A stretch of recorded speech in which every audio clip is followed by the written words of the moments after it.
The United States and China have extended their tariff truce for an additional 90 days, thereby preventing the imposition of triple-digit duties on each other's imports.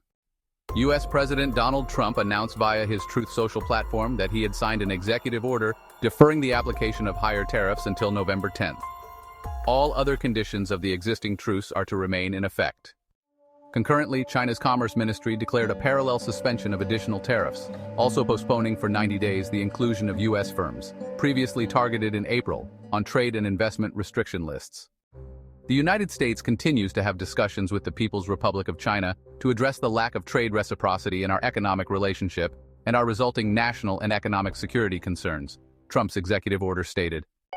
The tariff truce between Beijing and Washington was initially set to expire on Tuesday. The extension until early November provides a critical window, allowing the seasonal autumn surge of Chinese exports to the U.S., including electronics, apparel, and toys for the Christmas season, to proceed under lower tariff rates. This new directive prevents U.S. tariffs on Chinese goods from escalating to 145%, and Chinese tariffs on U.S. goods from reaching 125%, rates that would have effectively resulted in a trade embargo between the two nations. Currently, a 30% U.S. tariff on Chinese imports and a 10% Chinese duty on U.S. imports remain in place.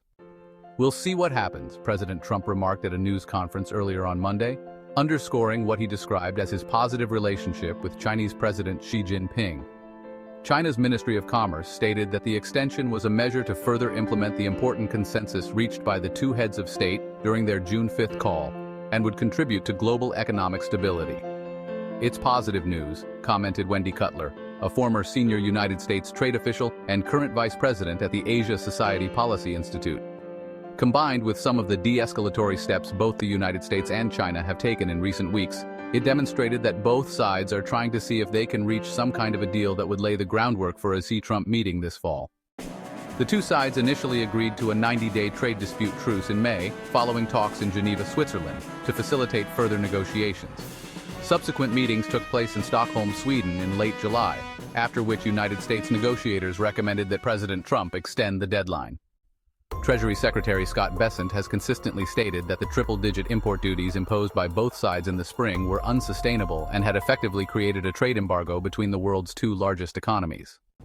"It wouldn't be a Trump-style negotiation if it didn't go right down to the wire," observed Kellyanne Shaw, a senior White House trade official during Trump's first term, now with law firm Aiken Gump Strauss Hauer and Feld. On Sunday, President Trump had pressed for additional concessions, urging China to quadruple its soybean purchases, although analysts questioned the feasibility of such a demand. This particular demand was not reiterated on Monday,